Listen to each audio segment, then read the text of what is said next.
बोलते हैं, साईं बोलते हैं। माझ्या प्रिय मुलांनो, तुमच्या बाहेरचे हे जग जे तुम्हाला दिसते आहे तो फक्त एक आरसा आहे। प्रत्येक वेळी ते तुमच्याद्वारे तयार केले जात आहे आणि आतून प्रक्षेपित केले जात आहे।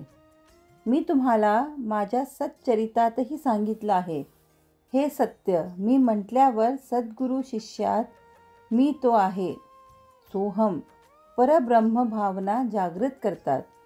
ब्रह्मा हा निर्माण करणारा आहे, तुमच्या सुख दुःखाचा, आनंदाचा, द्वैत इत्यादींचा निर्माता म्हणून तुम्हाला स्वतःला म्हणण्याचा माझा अर्थ असा आहे।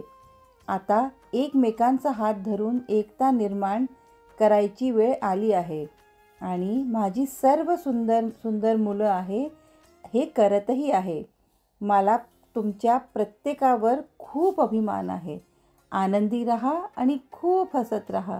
माझे आशीर्वाद सदैव तुमच्या पाठीशी आहेत।